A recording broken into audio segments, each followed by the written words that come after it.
With us this morning is Gwen Turner, CTE Curriculum Consultant for FACS and Food Production and Human Services. Gwen is going to share her information, program area, and all the good things coming out of FACS. Thank you, Gwen. Thank you. All right, good morning, everybody. My name is Gwen Turner, and I'm one of the Family and Consumer Science Consultants at DPI. Today, I will be sharing with you the many opportunities available to students through these food production and human service pathways. Teachers in these courses are preparing students to enter these career fields with knowledge and skills that set them on the path to success.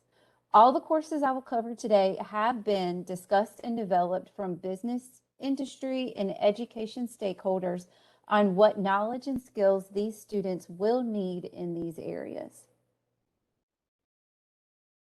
Just some housekeeping things. The Lunch and Learn series, you will get 0.1 CEU for each one, and you must complete these live. Just gonna go ahead and do all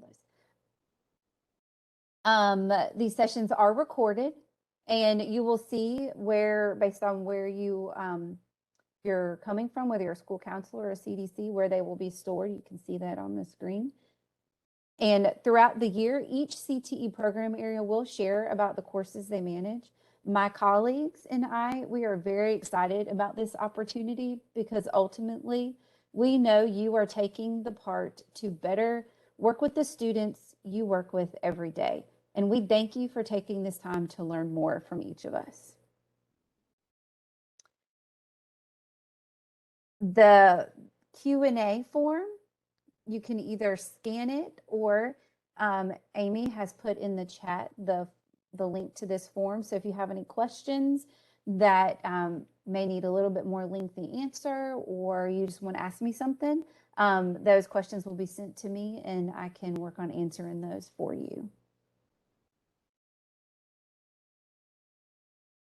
Also, make sure that you scan this check-in QR code, or I believe Amy should put this in the chat in a little bit for you to have your attendance check-in. So I'll give you a second to make sure you get that.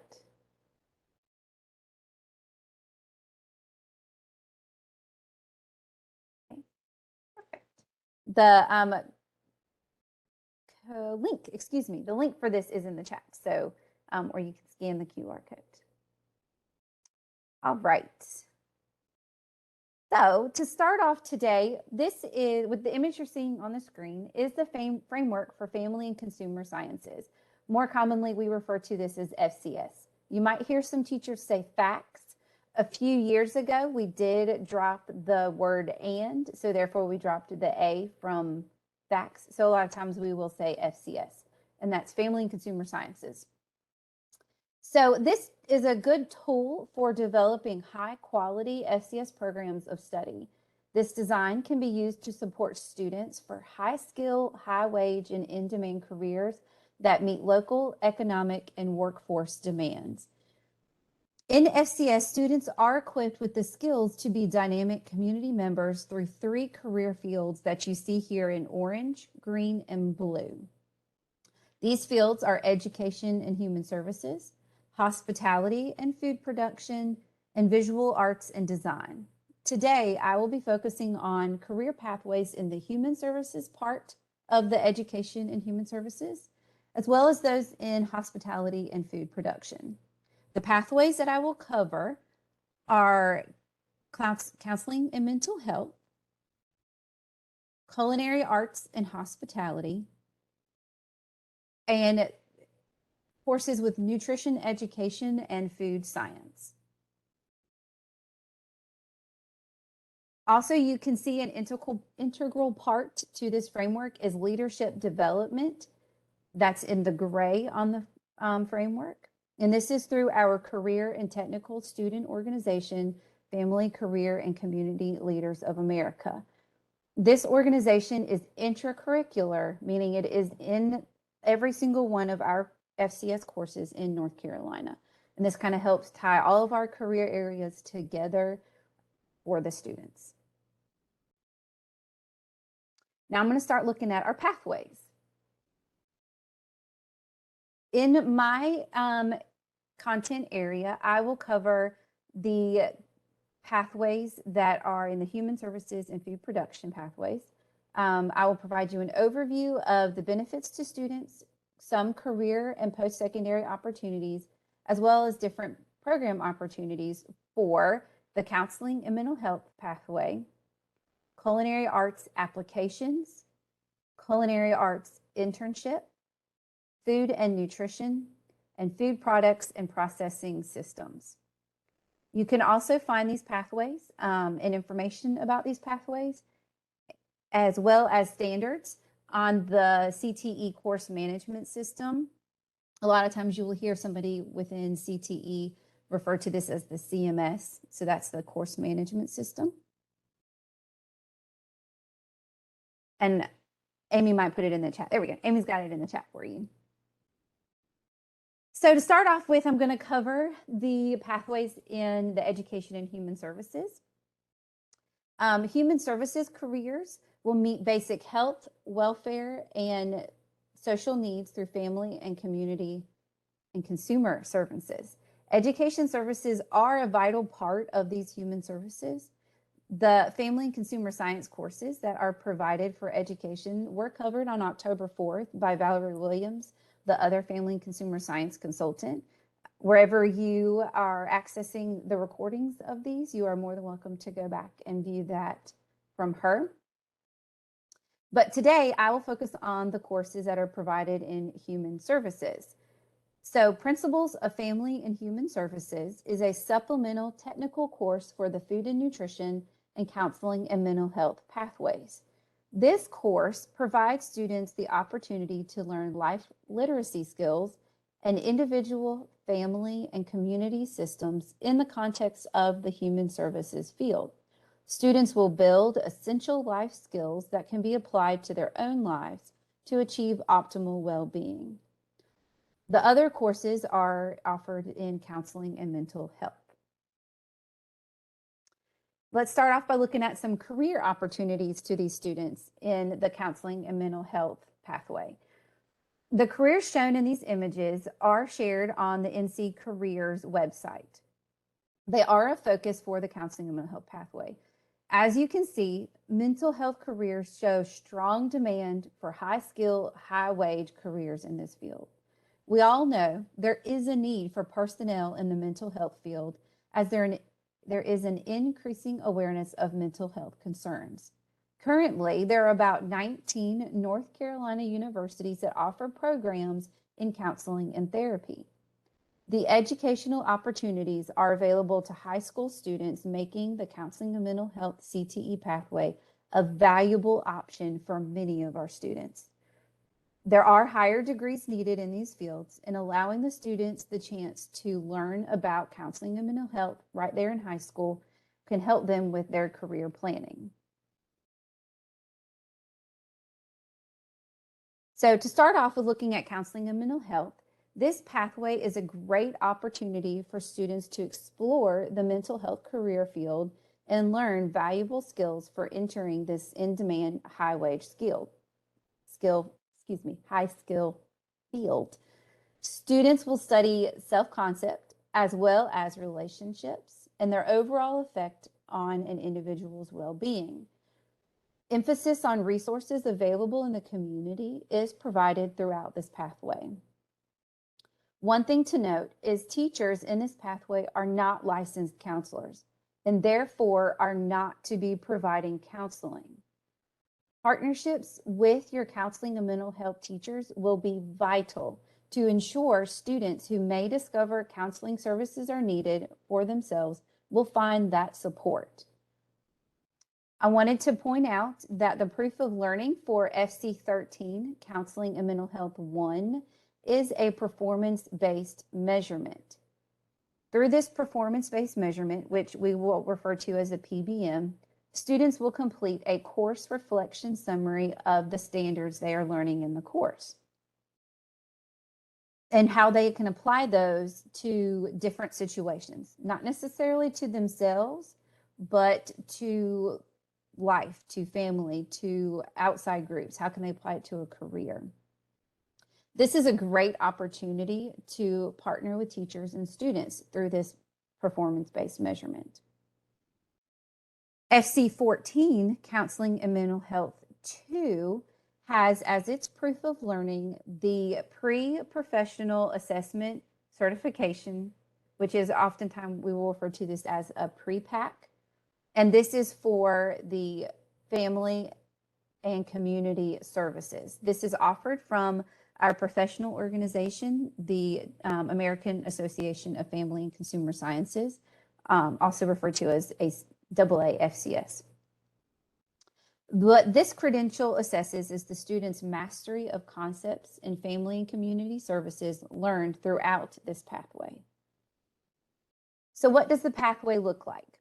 I know that this might be a little small, but you can find all of these images on the course management system.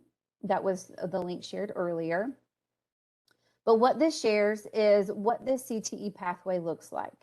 If you notice, the supplemental technical courses for this pathway are the Principles of Family and Human Services course, as well as FE60 Child Development. The prerequisite course is the FC13 Counseling and Mental Health 1, and the concentrator option is the Counseling and Mental Health 2. This pathway is relatively new to North Carolina FCS programs, and we have seen tremendous growth each year in enrollment.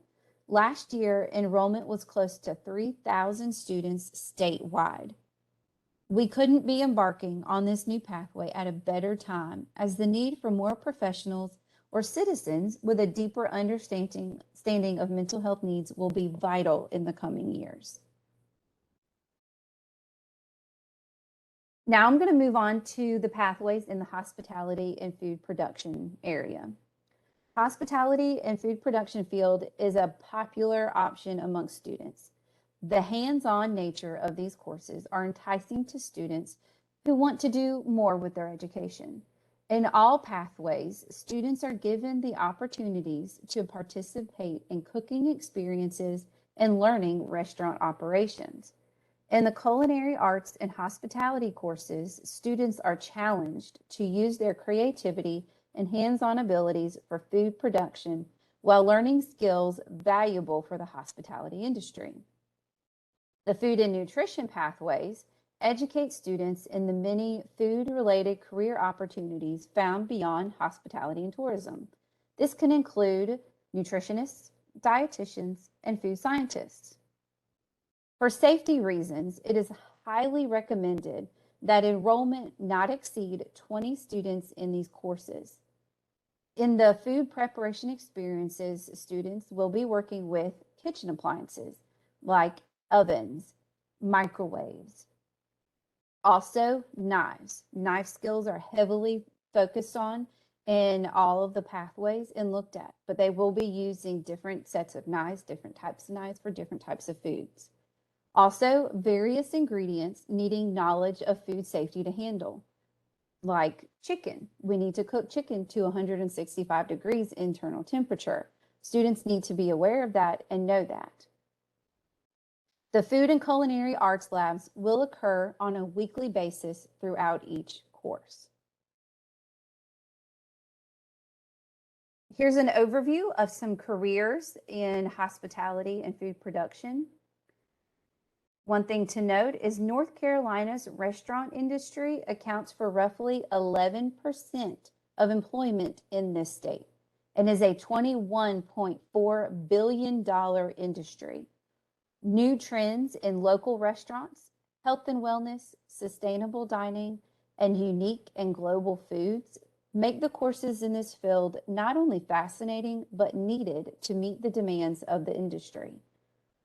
In the Culinary Arts and Hospitality courses, students are learning industry culinary art skills and applying these to the industry through innovative work-based learning opportunities and industry-recognized credentials even before being a CTE concentrator.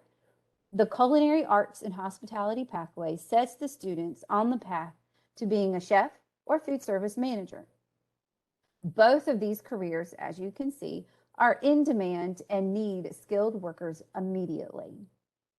The food and nutrition pathways educate students in the many food-related career opportunities found beyond hospitality and tourism.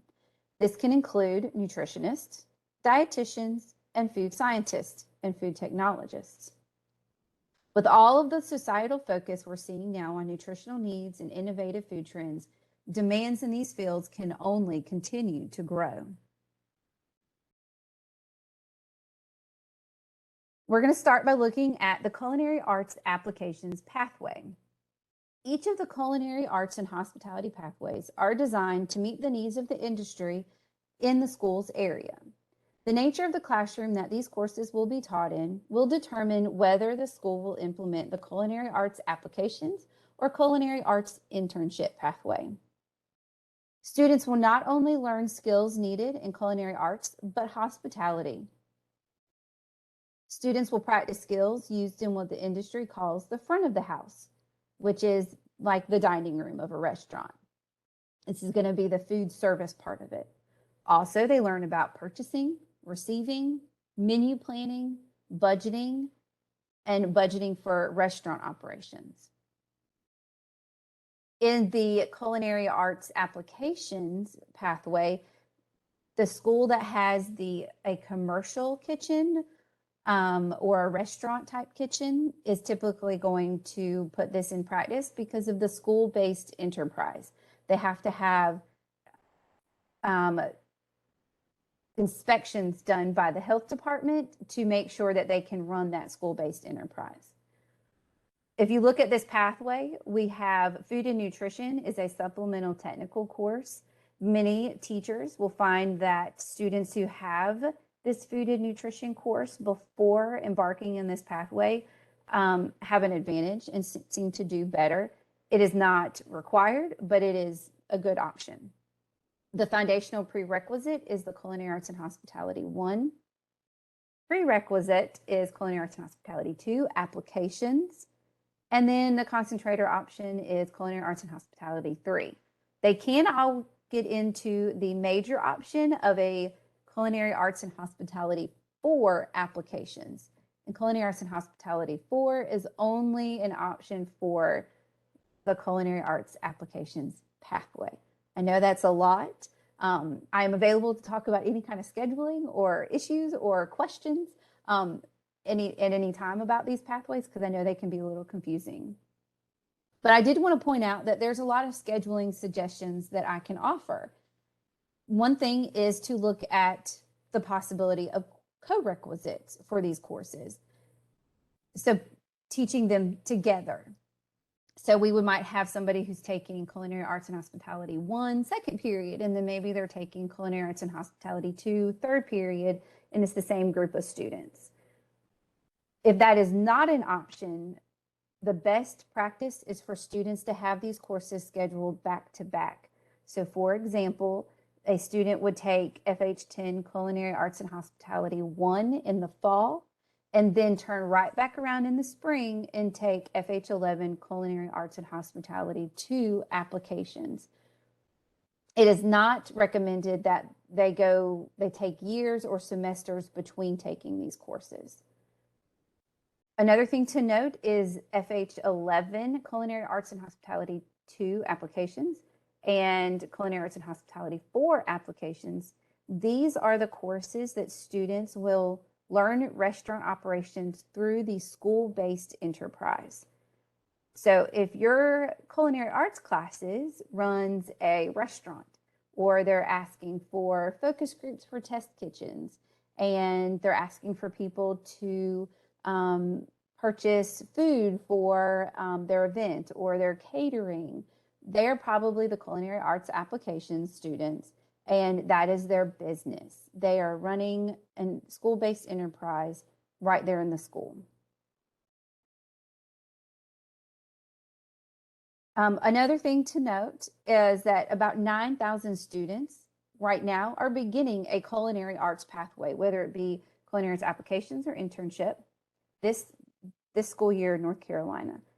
that is only a drop to meet the demand for skilled food service and hospitality professionals that are needed right now in the industry. A couple of things to note about the culinary arts applications is, like I said, this will be implementing the school-based enterprise. This is going to be for schools that have a commercial grade kitchen because they have to have that inspection by the health department.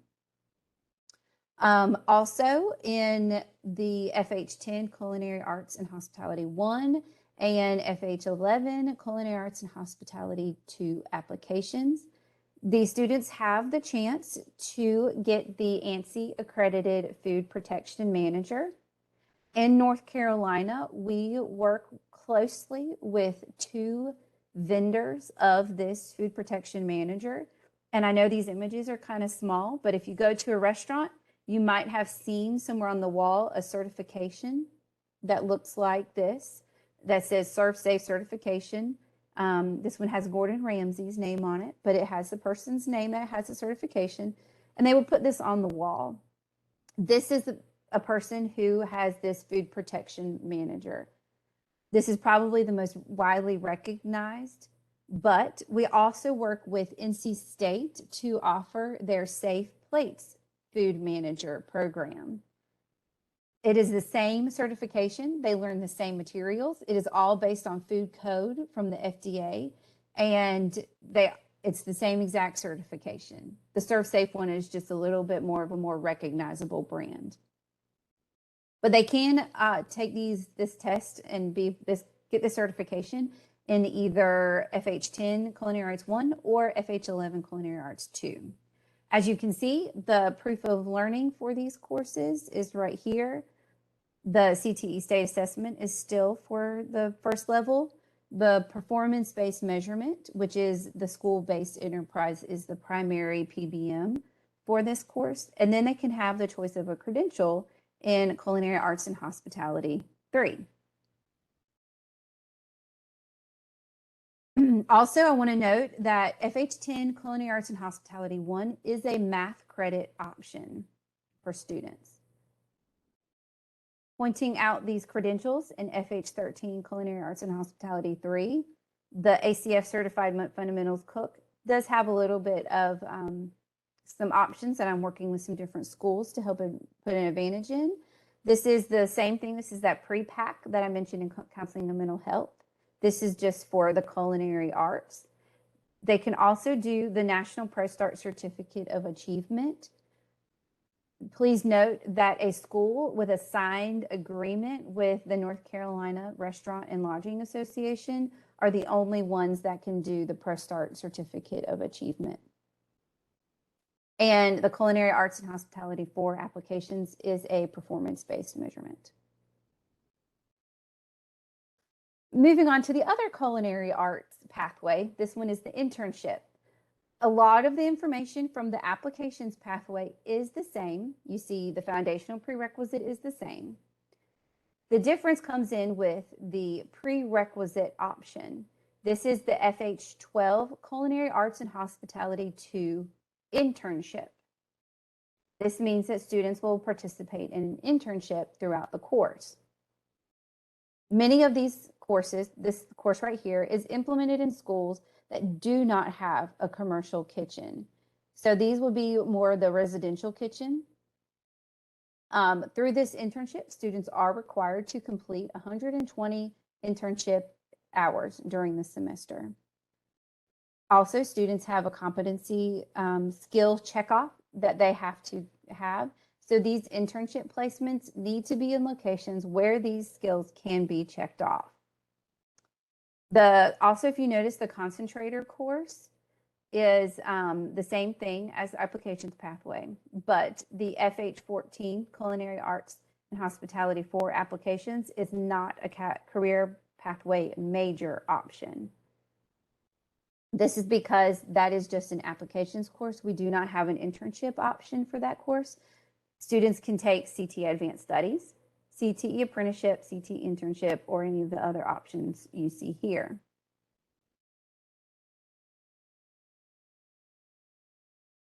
The credentials for this one are still the same. The PBM is still in the FH12 Culinary Arts and Hospitality 2 internship. The same thing with the food protection manager. We could still use Safe Plates or Serve Safe. The credentials for FH13 Culinary Arts and Hospitality 3 are the same as well. FH10 Culinary Arts and Hospitality 1 is still a math credit option. And I want to talk a little bit about the internships for FH12 Culinary Arts and Hospitality 2 internship. These internships can be a paid or unpaid internship experience.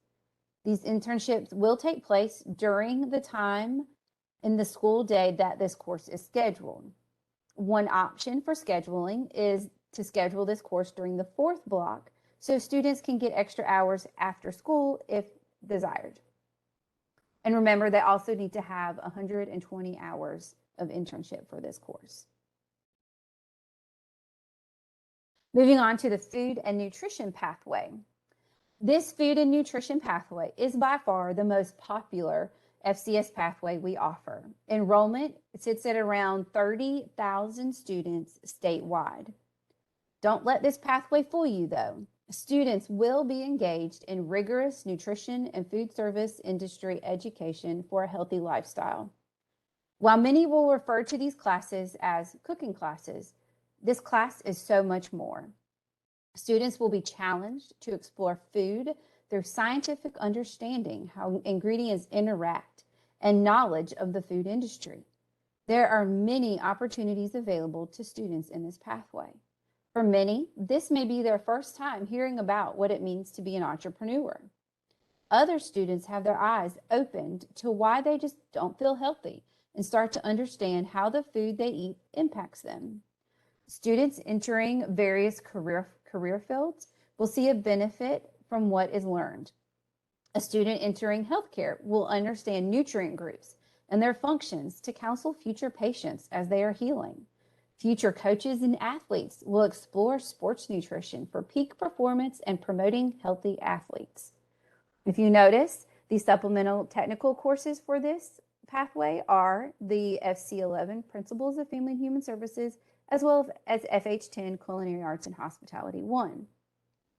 You can see the prerequisite is the FN41 Food and Nutrition 1, and the concentrator for this course is for this pathway is FN42 Food and Nutrition 2. Just a little bit more about food and nutrition. The credentials in food and nutrition, you can have the food handler, the ANSI accredited food handler, which is similar to the food protection manager previously discussed. It is just more of a certificate, not so much a credential, and it is more simple for students to complete, and it covers some basic safety and sanitation. The same vendors can be used for these credentials. The Serve Safe Food Protection Manager or Safe Plates can be used. They both have a food handler option as well for FN41 Food and Nutrition 1. But there are also many opportunities available to students in this pathway. Another thing to note is in Food and Nutrition 2, students will complete an entrepreneurial venture project that uses the Lean Canvas model for entrepreneurs. Both of these courses, the proof of learning is the CTE state assessment. The next pathway, it should be my last pathway, is food products and procession systems, probably processing systems.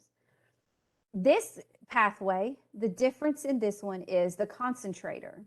The concentrator for this pathway is FN43, Food Science and Technology.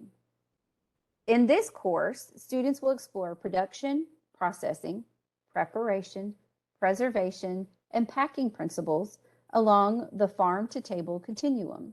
Students will begin understanding how food technology affects the food that we eat.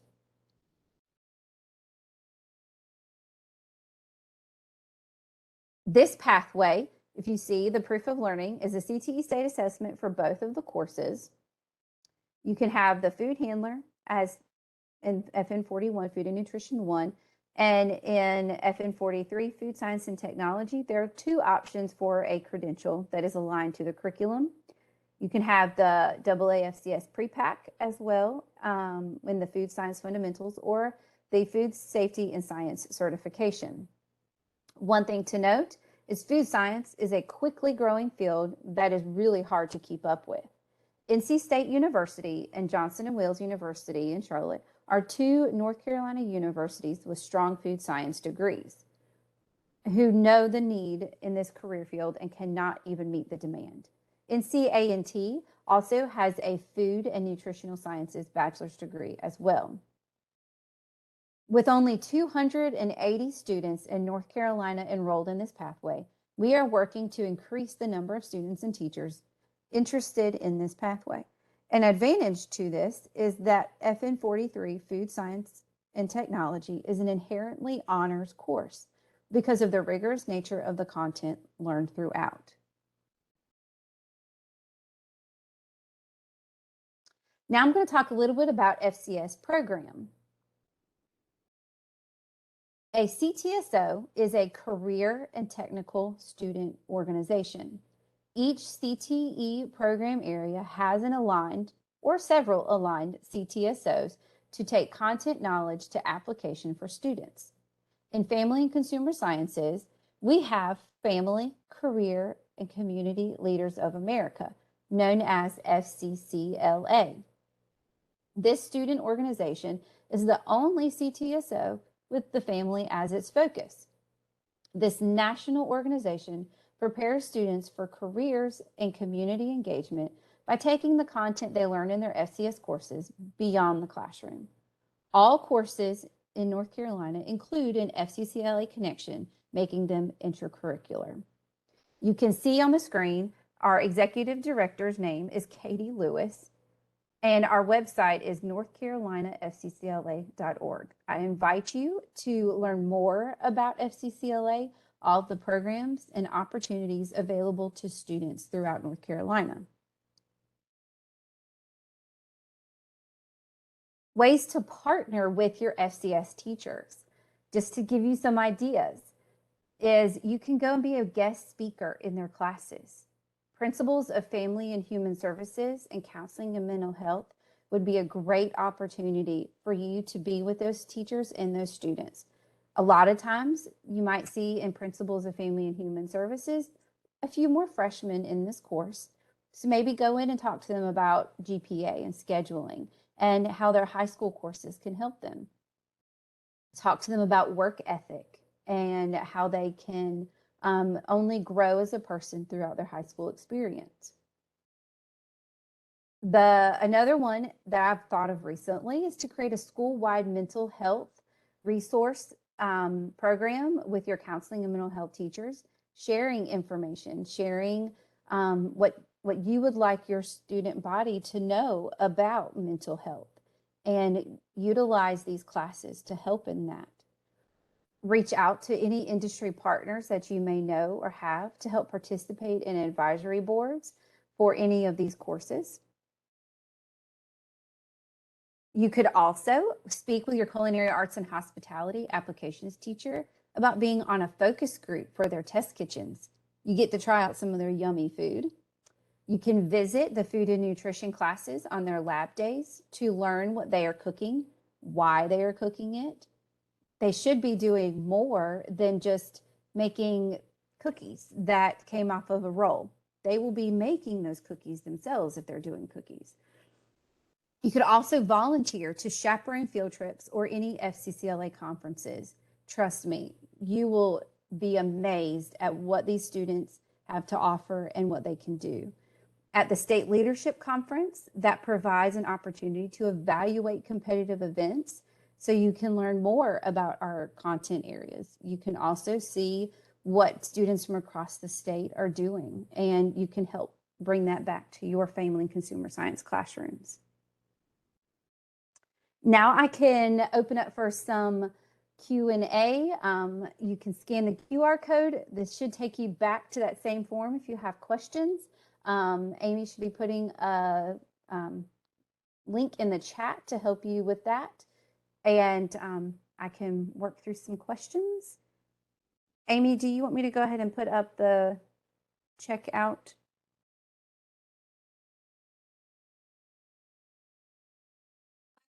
Checkout after questions. Okay. I'm So working on copy paste. if you have any questions, I can answer those at this time.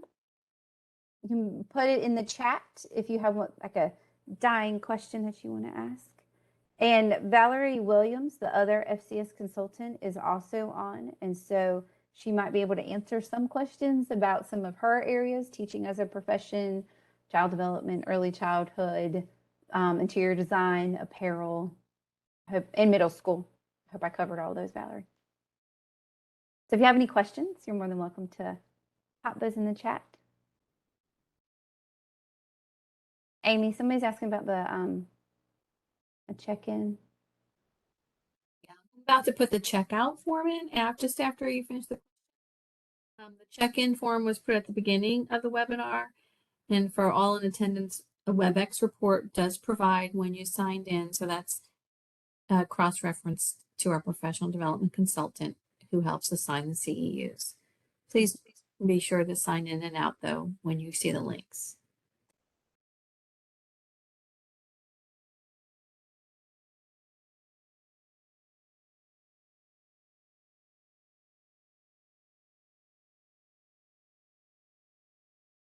In the chat. I'm looking through. Gwen, there's a question from Jennifer Patterson, Okay. or a statement. She said most workplaces for the culinary internship do not cover all the areas of the PBM. Is it okay to cover some areas of PBM in the classroom? Yes. So the PBM, the competency checklist for the PBM that goes with that, for the students to be proficient, they have to complete 80% of that checklist.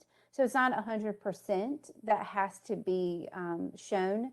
And so as long as they're able to cover 80% of that competency checklist, we're good. And that should meet the requirements of the PBM. If a workplace is not able to cover that much of the PBM, it probably is not meeting the standards of an internship for this culinary arts program. I hope that helps answer that question.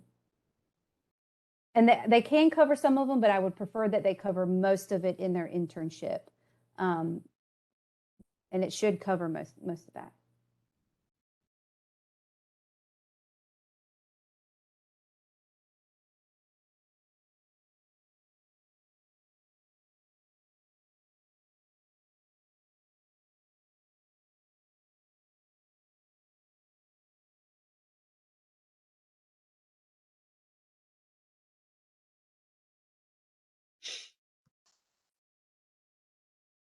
If you have any other questions, I can answer those.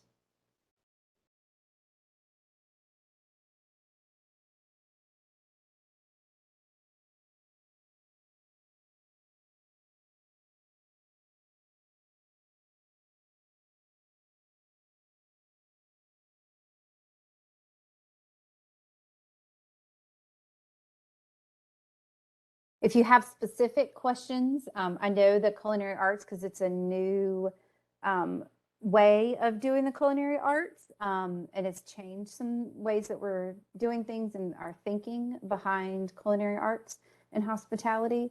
So if you have specific questions about that, about how these pathways are done, which one you have specifically in your school, I am more than happy to answer any of those questions. You can put it on this form and I can reach out to you individually and talk to you about that. I found a lot of times with that pathway, it has to happen through a lot of individual conversations because it's really dependent upon what's happening locally. So I understand if that has to be shared that way as well.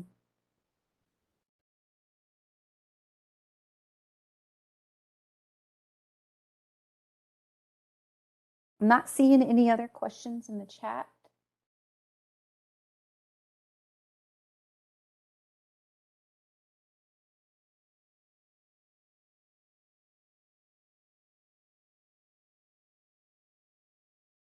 Amy, do you want to speak to the sign-in link? Sure. The sign-in link was shared at the start of the webinar. The checkout link has been posted a few times just now in the chat. If you open up your chat window. If you logged in after the sign-in link was shared, the WebEx report will show when you logged in, and that is shared with our professional development consultant who works to assign CEUs. Thank you, Amy. Sure, thank you. I am getting some messages privately that we're only seeing CMS and NC Careers links.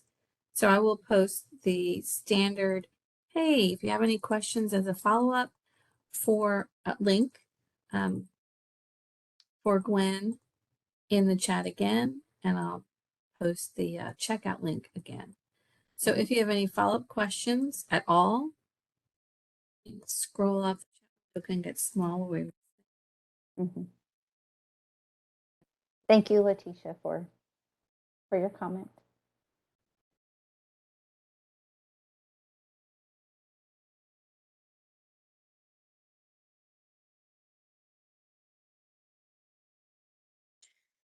Gwen, may I make a comment? Yeah. For any school counselors that are on here, please use the counseling and mental health pathway as long as with other pathways as a way to partner with your CTE teachers in your building. It is a great opportunity for in-building collaboration if you have that within your school or would like to bring it to your school. Working with your CTE department to bring that to your school if your school does not have it, and really helping with that SEL in school collaboration. Yeah, and I can't stress enough that this class is fantastic, and it's great for helping the students to understand like everything that's going on with mental health. We are all starting to have a better understanding of mental health and what that means for us as humans and as a society and working together. But please do not let this become a self-help counseling the students class. That is not its intention or design. And so the teachers should be aware of that. Hopefully everybody's aware of that. It is meant to just be that career focused, helping everybody to just get what counseling and mental health is. Thank you for that, Dr. Bryan.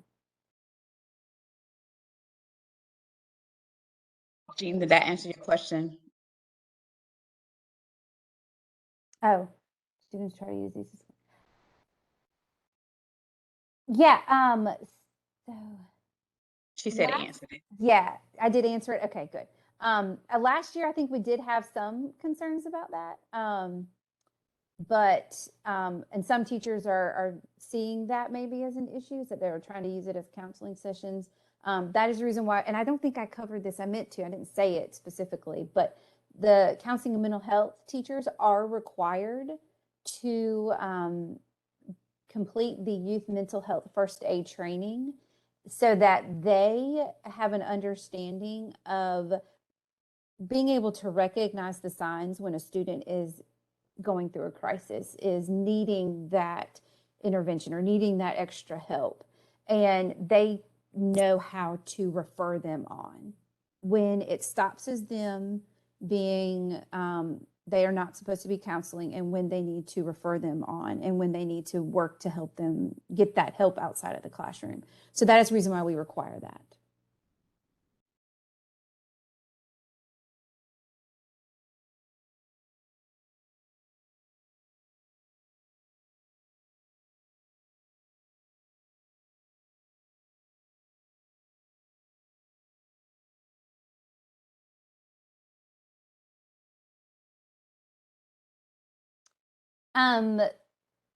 I think the chat question is the training an additional credential? The credential I was just talking about is for teachers, that the teachers have to do, is not for students. The youth mental health is for adults who work with teenagers and children to be able to help them and work with them. There is a teen mental health certification, but that is not a credential in our courses. I hope that helps answer your question.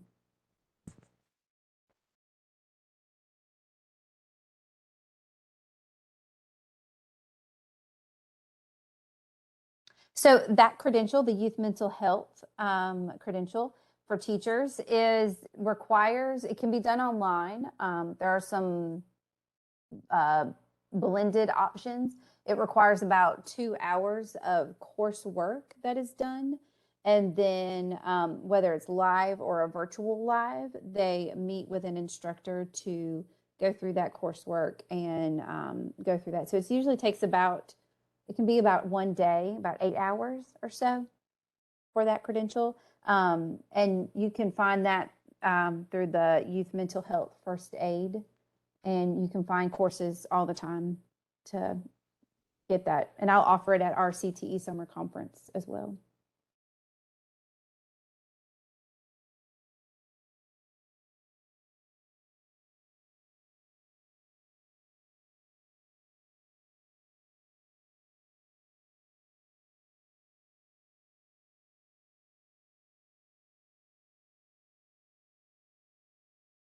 You're very welcome for answering your question.